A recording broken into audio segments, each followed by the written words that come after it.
উচ্চ মূল্যস্ফীতির চাপে থাকা গ্রাহকদের স্বস্তি দিতে বাজেটে নিত্যপণ্য ও খাদ্যশস্য সরবরাহে উৎস কর কমিয়ে 1% করেছে সরকার।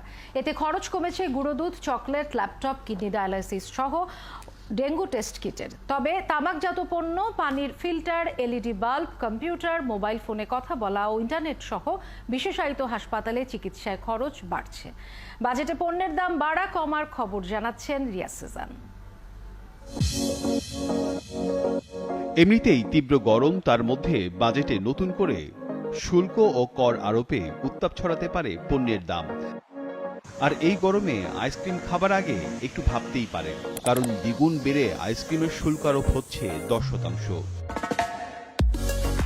কোমল পানীয় বেছে নেবেন, সেখানেও বাড়ছে 5% শুল্ক।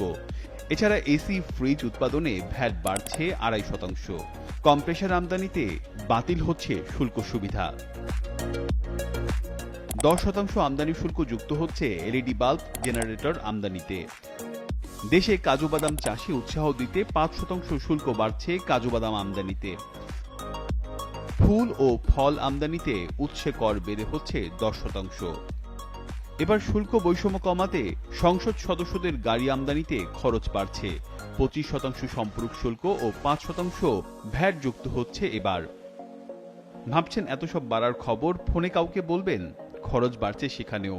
এতদিন 100 টাকা রিচার্জ করে কর দিতে হতো 27 টাকা, এবার যুক্ত হচ্ছে 5% সম্পূরক শুল্ক। 100 টাকা রিচার্জে কথা বলা যাবে 69 টাকা 35 পয়সা।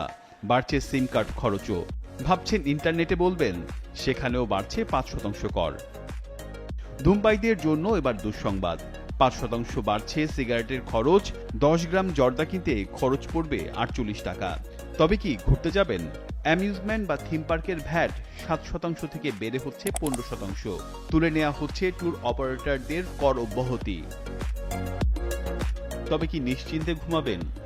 না, ঘুমের উপর কোনো ভ্যাট বসছে না, বরং ভ্যাট বসছে নাইট গার্ড সিকিউরিটি সার্ভিস সেবায়। 10% থেকে এটি বাড়িয়ে করা হয়েছে 15%। এবার কিছু সুখবর।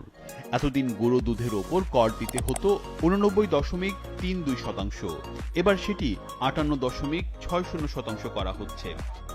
45% থেকে শুল্ক কমিয়ে 20% করায় দাম কমছে বিদেশি চকলেটেরও। ল্যাপটপ আমদানিতে 10% শুল্ক কমিয়ে করা হয়েছে 20.5%। এছাড়া switch, socket, electric motor, motorcycle parts আমদানিতে খরচ কমছে। কিডনি ডায়ালাইসিস ফিল্টার, ডেঙ্গুর কিট, ক্যান্সারের ওষুধ সামগ্রীতে বাড়ছে রিয়াতি সুবিধা। কর বহির্ভূত খাতে আয় বাড়াতে এবার বাড়বে সরকারি সেবার খরচ। হাটবাজারের ইজারা মূল্য, জমির নামজারি মাশুল, মোবাইল কোর্টের জরিমানা আর টোলের খরচও বাড়ছে এই বাজেটে। একদিকে মূল্যস্ফীতি, অন্যদিকে বড় অঙ্কের বাজেট বাস্তবায়ন। এই দুই চ্যালেঞ্জের মধ্যেও বেড়েছে বেশ কিছু প্রয়োজনীয় পণ্যের শুল্ক। অন্যদিকে চেষ্টা ছিল নিত্যপণ্য সহ দেশীয় শিল্পে সুরক্ষা দেওয়ার। তারপরেও এই বাজেট কতটুকু স্বস্তিদায়ক হলো সেটি বুঝতে কেবল সময়ের অপেক্ষা। রিয়াজ সেজান, 71, ঢাকা।